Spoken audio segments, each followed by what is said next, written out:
up, Rio? Man, what's going on, J-Dub? Man, welcome to 50 Ball. Dude, it's been a minute since we last recorded. It has, man. It's been so long. There's been players that have already been, wanted to be traded from their teams already. I mean, they've always wanted that, but now we have even Kevin Durant. He's making like an ultimatum recently, right? Like, so now he's saying it's either me or the coaches and GM at this point. So we've had some players making some harder stances even since the last time we've talked. Before it's like service level, like trade me, like in the nicest way. You can tell somebody to trade you. But now it's like, nah, you gotta trade me or it's gonna be oranges and apples. Like it's gonna be like this. So that's, man, even speaking of that, I feel like our last episode was like right before Game 4 of the finals, back in June. So it's just like, man, it's been so much going on since then. Like, man, we done spent like 60-70% of the summer already. So yeah, exactly. But no, man, I'm glad to be back though. We'll do some catching up. Got a lot of good stuff popping up with us. Man, where you want to start off at? Great news for the Lakers because LeBron signed a 2-year extension with $97 million. It seems big dollars. Big dollars. I don't know how much. What is that? Almost $50 million per year, or is that more than 50 per year? Yeah, it's like 45, 46 a year. Yeah, some big money. I mean, you can miss a decimal point somewhere and it's still a lot of money. I don't know. So what do you think that means for the Lakers that he signed that extension? Well, it's cool he signed because it's been a while since he signed. He doesn't sign like a lot of multiple year deals. Mm-hmm. Especially back in the Cleveland days, he was doing like a lot of 1-year deals. But no, it's cool because it brings stability. You don't have that cloud over your head wondering if LeBron will leave. Because he's done it enough times to where you have that doubt in your mind. To where if he's not committed, you think there's a possibility of him leaving, especially later in his career. It's like, where would he want to retire? So now it looks like that is the Lakers. Maybe he plays past 2 years, but at least it gives them stability for now. So they can start focusing on the draft, start focusing on getting some other agents in here with the team. And it just gets rid of that lingering question of, is LeBron going to leave and play somewhere else, at least for the next couple of years? It's not the media does.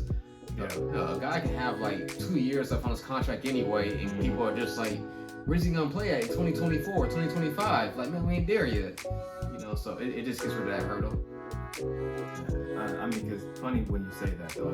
Like when fans do say that, players already think that through. That's why they sign that to begin with. It's not as like you're aimlessly signing a contract without thinking it. So like according to Adrien, Woj, I call him. I can't pronounce his whole last name, so it's just Adrien Woj.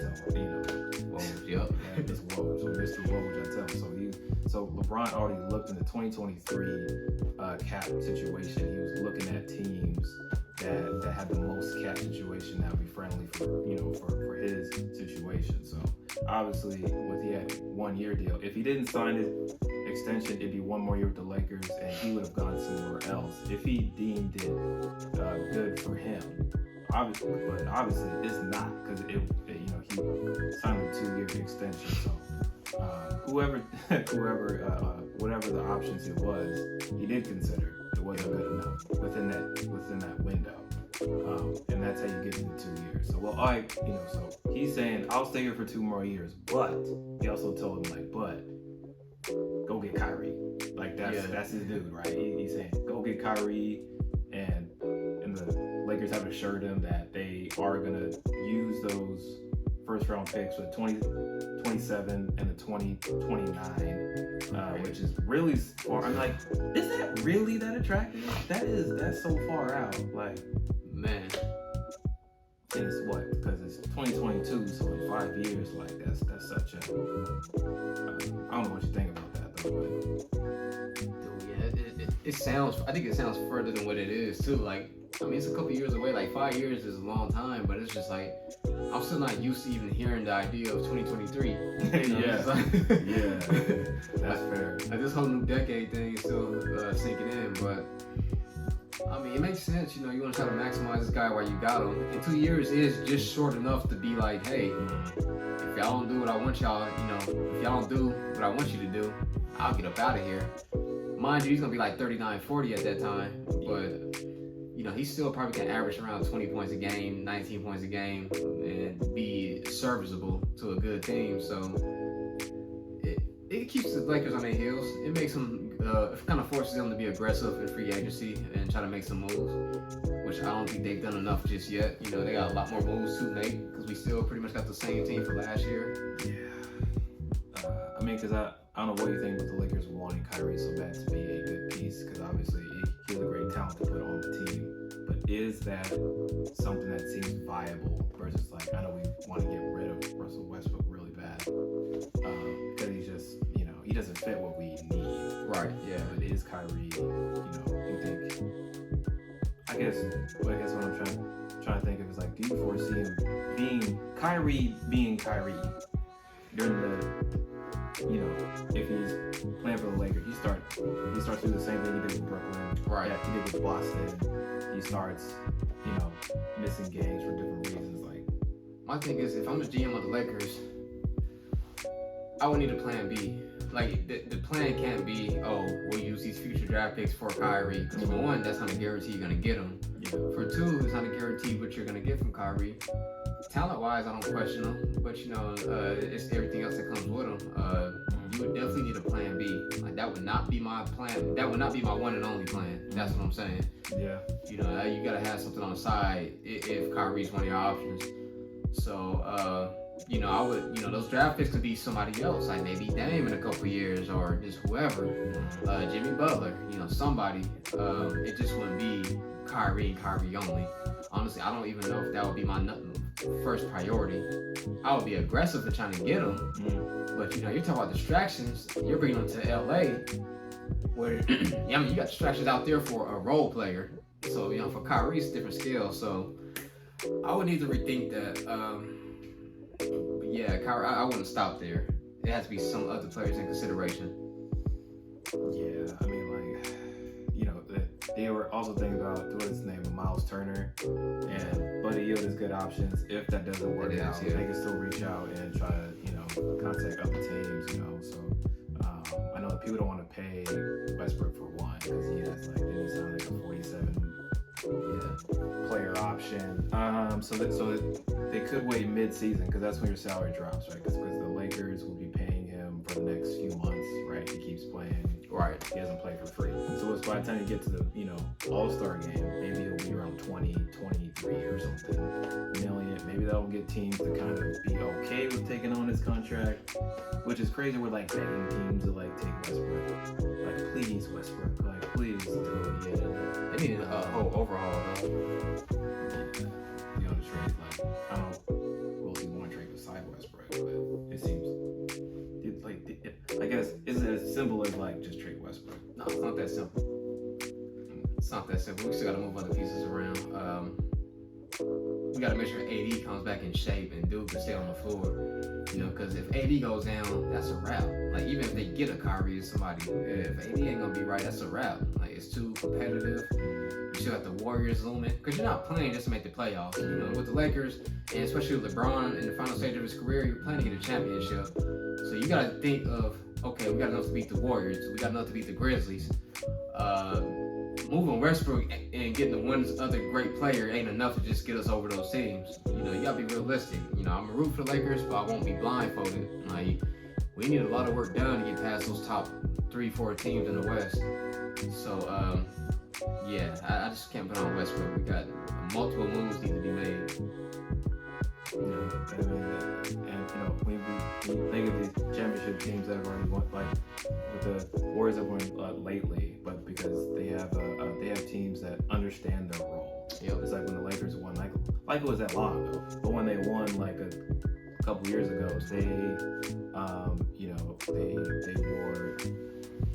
they understood their role and they stuck to it. Right. You know, and they Westbrook, part of this problem, I think, to me, is not that he's like the only problem, but part of like them and probably like the whole team is like it's like being unwilling to play a different role than you're used to. And that's just all sacrifice that you gotta read. Yeah. So Westbrook can't play like he wants to, you know, or maybe like LeBron has to play like a little different than he wants to. Yeah. Which is like kind of ironic, because he's the one telling people to go places, but sometimes he needs to be different too.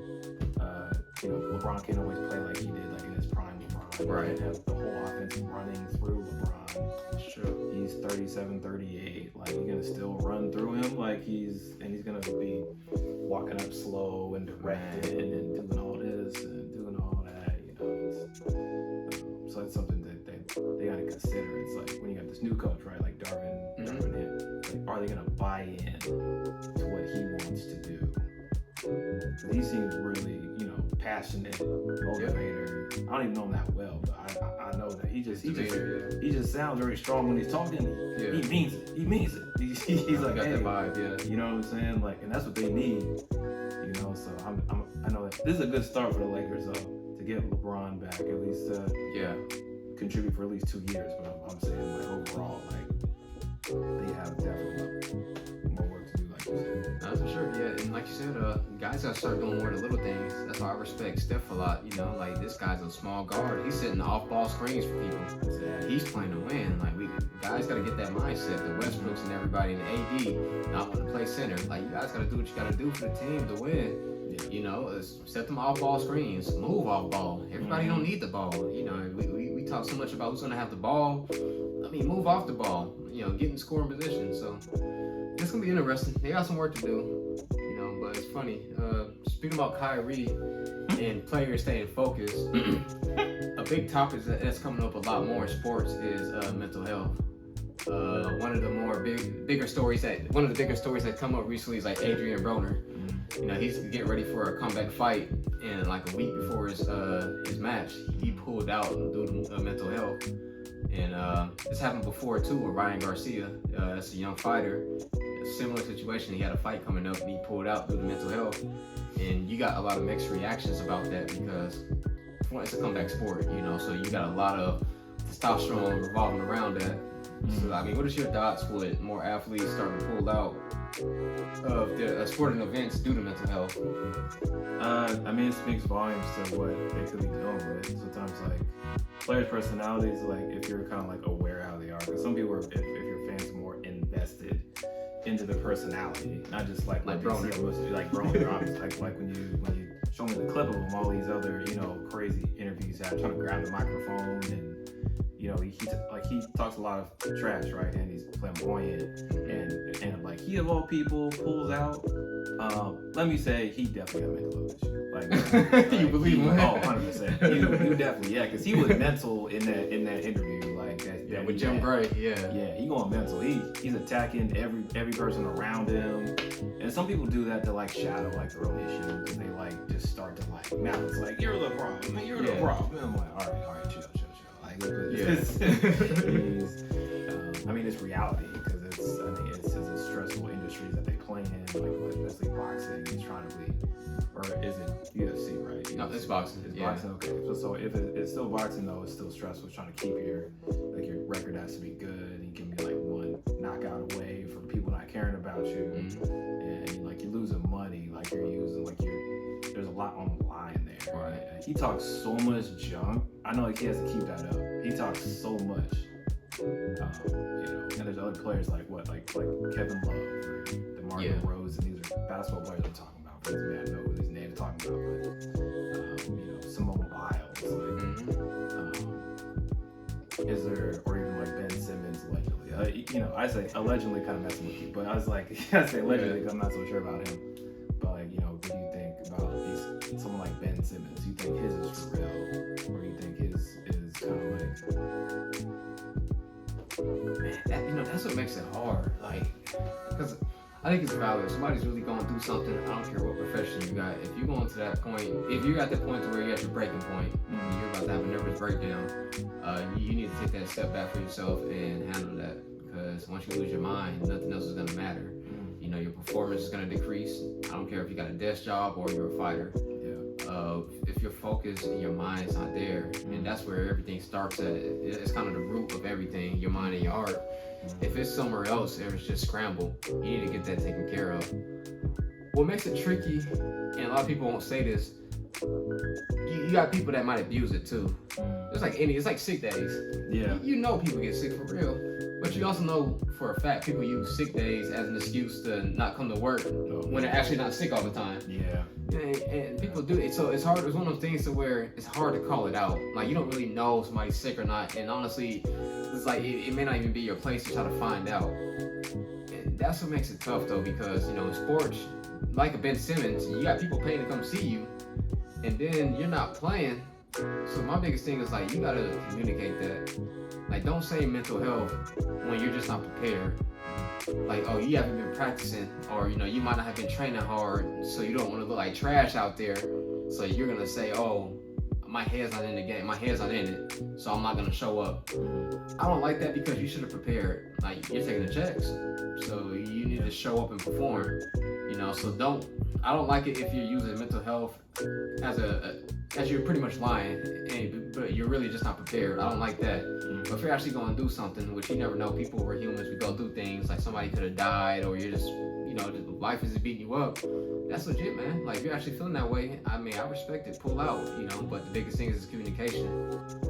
You want to communicate that as early as possible, especially when it involves multiple people, like the public's involved, you got an audience, you got people in the arenas coming to pay and see you. You need to at least communicate to them that I won't be showing up ahead of time if you can. So what do you think some fans, I feel like there's some casual fans that maybe that don't take their mental health as serious, like or like when they actually say it, they if I forgot that tennis player, but you know what I'm talking about? Yeah, I know why am I blanking now? She's a superstar. She was like really good, but she like came out and said it, and there's some fans that they kind of like treat them like they're not human. Like, what do you think about fans that kind of treat the athletes like it doesn't matter, or they're what I mean, or just kind of like gaslighting them, like they don't even know what they're talking about. No, that's a good question, man. But you do got those people, in which I don't respect that. You got people that disregard mental health, saying, "Oh, you need to just show up." People had a hard time removing themselves, like their selves and their feelings out of the way. Like people think like, "Oh, I get sad and I still show up, so how come they can't do it?" Well, you're just not that person. Like you just don't know what people are going through. Like just because you can deal with something, it's not a template to where everybody else can follow. The struggle's different. You just don't know what people are really going through, and it's hard for people to remove themselves out of a situation. Like we get so caught up in thinking, well, I don't see that happen, so it must not happen. And you see it all the time. I mean, in all aspects of life, you see it, whether it's race, gender, sex. Like people are just saying, you might walk outside at night and be like, it ain't that dangerous. Well, you're not a little small woman walking outside at night, so you might feel comfortable walking outside at night, but a small lady out there who's not a fighter, she might not feel that comfortable walking out there. So people handle things differently. So that's one thing people gotta learn. They have to learn how to remove themselves out of a situation and get their biases out the way. Because just because you show up for your little job and do your thing, I mean, you just can't put that on everybody else. You don't know what they're going through. But they kind of inconsiderate. I mean, that doesn't mean like they're doing something good either. Just because you doing something different, that don't mean you doing the right thing. Like, you probably should call out the people that want over here going to work. Well, I did. Like, I don't want to tell you to do that. How you handle your situation is your own, but a lot of people be pushing when you could just easily just call out. That's true. And like you said, they show up to work when they probably shouldn't have, and they got a bad attitude. You spread negativity at work. And it's like, hell, you should have took a sick day or a mental health day, because you messed my day up now. Like, man, people don't think about that. That's like Broner, he took it out. Yeah, he's over here an example. He's over here taking out on the announcer. He's taking out on the opponent. I'm like, you can take it out, boy. You out here. It's almost like in a defensive way. Like he's trying to go to great lengths to prove something, to like verbally, he's like verbally attacking. I was like, just attacking people's intelligence. Just crazy stuff, man. Like. And that has something to do with it too. Like the way you look at somebody affects the empathy you may have for them. Like if you're like you see a rambunctious person and they're wild, they say ignorant stuff, man, they cussing and screaming. But then you see that they're down next week and they're saying, "Hey, I gotta take a step back because mentally I'm not there." It's harder for people to have compassion for them too, because it's just like, man, usually you're on 10, like you're talking wild, and now you're saying that you got to take a step back, which is valid. I mean, everybody deals with mental illness or mental health in some way. I won't say illness, but we all have a certain type of mental health. It's like body health. Yeah. I don't care if you care about working out or not. You still got your bodily health. So it's same mental. So people still deal with the same stuff. But a guy like Adrien Broner, it's harder to have compassion for him just because of his persona. Like dude's wildin', man. He's in a strip club, throwing dollars everywhere, and he's eating a female out in the strip club. Like you see a guy. Oh yeah, he's done. Yeah. Dang. Yeah, he got a video, man. Like he's looking up on the strippers and everything, and it's just. Dang, the crap out. Yeah, a guy like that might be hard to have that type of compassion for him, Shoot. for the public. Nah, I didn't know. Dang. Yeah, he a wild boy, man. Is there a buffet going on or what? He's just like, Hey, if you put your mouth on anything in a strip club, you a wild boy. he's wildin'. Wow, this dude's eating. Wow. Yeah, that's a crap out. I don't know. That's a good point. Like, a lot of people look at him and they'd be like, hey, he's wild. How could he say he got mental health? But you looked at it as if like, man, he's been screaming he needs mental health. He needs help with his mental health the whole time. So that's a good point. People say all the time, it's like people be telling you who they are and what they're doing, but you gotta listen. The problem is people don't be listening to them. Like, I'm hearing this dude. I'm like, oh, something wrong with you. We're laughing at it. We're too busy laughing. Yeah. I mean, he is funny. Don't be wrong. It's funny. He is funny. Don't be wrong. It is hella funny. I'm still laughing at him, but I'm also like, damn, you need help, bro. I was like, you just, that stuff's crazy. That's not normal. That stuff's crazy. It's like Lando Brown. That's so right. You been seeing him? Oh yeah. Dog. And he always drugged out looking and stuff. I mean, he said some things, man. He always says stuff, and it's funny. Like, I ain't gonna lie, he's super entertaining. Yeah. But again, it's a cry for help. So when guys like that say that they're going through it, they're finally dealing with it. Yeah. A lot of people try to mask that stuff with jokes and humor and saying crazy stuff, but there comes a time where they might actually try to deal with it. His mental health is definitely, it affects your performance. It's just like, it's like Simone Biles feel like they can't mentally do something they're not gonna do. They're not gonna be flipping up, 3-4 times for you. It's just like, why don't you do it? You know what I mean? It's so easy. Why don't you do it? Because That's true. if I'm mentally right, just to do a backflip or something, do any flip. So people gotta take that into consideration. I think people's attitudes too are kind of a reflection of how society's set up. Like the average person, removes the celebrities, people like you and I, normal jobs and stuff. A lot of times people do show up to their job, still stressed out when they shouldn't, just because it's like, oh, you're out of sick days, or you don't want to fall behind on work. It's like we're programmed to keep going instead of feeling like we had the opportunity to take a step back. And it's like, I think the world needs to adjust to that, to where people lose that mindset of like, I don't need to go in today if I'm feeling this way. I'm feeling super negative. I don't need to go into work today and spread the negativity to other people. You need to feel comfortable enough to be like, I need 2-3 days to really get it together. And not milk the system. Not because you got drunk, you got a hangover, but you still technically sick in that, you use a sick day for that too, but still. I can be hangover at work too, some people just be, like, what you did. Like, I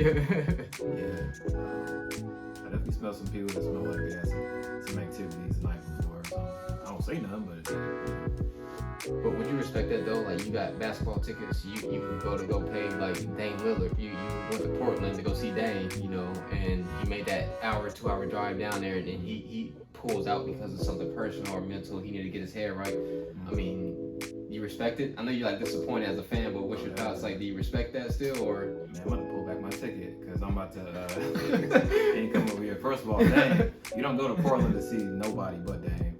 But yeah, I mean, I would get it. I totally understand it. Because as a fan, like, you just want to see them entertain you. Yeah. Just want to see you just go in and do your thing. And it's Portland. That's so hard because it's like people will go for like one thing. Either you're playing to watch Dame, or you're coming to watch Dame's opponent. Yeah. It's like, you know what I'm saying? Like, unless you're this diehard Blazer fan, and you just want to see the other like individuals, whoever they may be. Yeah. I don't know, but I would definitely be disappointed. But that is the team. If Lakers, like so many other teams. You see Milwaukee, maybe Giannis isn't there. But, you know, you can still see Middleton. You can see, you can still watch Holiday. Yeah. You can see, I mean, these are teams like, if you're like casual. Yeah. Like the casual fan. Now, like, if you're diehard like Lakers, I'll still watch it because it's the Lakers. Yeah. But if it's like, you just want to watch, you know, strictly for like, you know, like a certain player. Or LeBron, like, yeah. Yeah, LeBron ain't there or something, you know, it's hard. But, you know, I mean, I ain't gonna hate him because I'm like, damn, you ain't hate him. Like, you made the decision to drive up there, just, you know, gotta be careful with that, you know, just, I don't know. Have you ever gone to a game and you didn't see like a key player? No, can't say I've been in that situation where I expected something, then as I got there, I didn't get what I was expecting. Like, no. Oh, Jamal Crawford. I was kind of low-key beefing with him at the Pro-Am. Remember they come to Seattle for the Pro-Am? And I know it was $5, but still, that's not the point. Look, so he was supposed to play, and he came in like within the last like minute of the game, and he shot a free throw, and that was it. Damn. Like I was like, really though? Really? Damn. I'm still salty about that. Like, bro, you could have came in. You came in super like, I don't care about this game. Hey, I was like, that's almost. I'll be pissed, depending on what he was late for. Cause now that's the difference between being late, cause you late, versus I'm going to do something. I'm gonna take a step back. That's the difference. Like, I'm beefing about your absence, but your name is something. Like, you just absent, yeah. I don't think this wasn't mental health. But that's still an example. Like, I was kind of disappointed. I was like, man, you coming in late in the quarter. Shoot a free throw? Like, I'll be real pissed, yeah. Most nonchalant thing ever. Like, I mean, I'll just speak volumes about pro-ams, okay? Like, people don't take those very seriously at all. Because it's pro-ams. You know, you drop 50, I wouldn't take it that seriously. It's just like an overly hype thing. But yeah, that was my rant about get it together, pro-ams. Get it together. Y'all gotta show up from the tip. Come on now. No, but overall, I'm cool with athletes, you know, like, I wouldn't even say use that as an excuse. Like, you know, if they're really going through something, I'm cool with them saying that and making it public. I'm all about putting yourself first. Like, when it comes down to it, I'm gonna put myself first before anything else. Cause, like I said, if I lose me and lose my mind, you're gonna lose everything else anyway. So, you know, you lose your mind, you gone. You know, you see these models, they're beautiful, and they lose their mind, they look like druggies, and they lose everything. You know, they lose their access and their resources. So, I mean, you gotta take care of your mind to take care of everything else. So I'm all about that, but I'm not about using it as an excuse because you were underprepared now. Like, you need to be prepared. And, you know, if you are gonna do something, you gotta at least try to muster it up to try your best to communicate with everybody involved. So that's my thoughts on it, yeah. Communicate what you need. I see what you're saying. You're trying to get to, you know, let your staff, let your coaches know, or your psychologist, your sports psychologist probably available if they should have. Like, most teams probably have someone like that. Yeah. You consult with to see how you, obviously, so you can play. Because most things, they want you to play at a high level. That's why, you know, I used to study like in a degree that was very specific to that, you know, so all these athletes need someone like that on the team. Otherwise, you know, you gotta keep it to yourself, and you know, it's a big weight on the shoulders. So people expect them to be this like perfect person that is like, you're getting paid, you should do whatever. Money doesn't matter. Yeah, I hate people say that. Yeah, it doesn't matter. No, like, you're still a person. They're not. This isn't shut up and dribble. This isn't like this isn't stuff like that. Like, we all gotta take care of ourselves no matter what. You know. Yeah, and life is about, you gotta feed yourself constantly. Like, people say you got money, but you get used to it. Like, you can't just look at the same exact thing and expect for it to always give you new happiness. Like, we always gotta like feed ourselves new experiences, and, you know, to keep being happy. You know, to get up and be recharged. You know, you just can't always follow your money and it's cool. Like, you get used to the lifestyle and the problems still follow you. So I hate people say that. I was just saying, you can be more of who you already are. Sometimes, like when people get the money, it doesn't change them to be like this better person all of a sudden. People don't get money to be a better person, I think. But people somehow think they will. It's like they get more responsible. If someone's like, you give a bank robber like money, what do you think they're gonna do with it? They're gonna feed like world peace. They get a lot of money, like. Which is the most cliche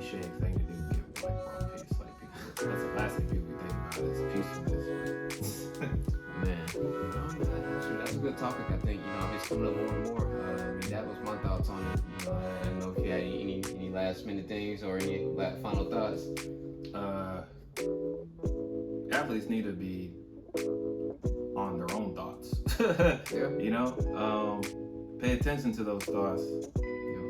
Athletes out there, not just like professional, but anybody that's young or like on between and mental, even at your workplace, where you need to, work, performing, just like in an office and things like that. All those things matter. So just pay attention to those thoughts. Don't look past it.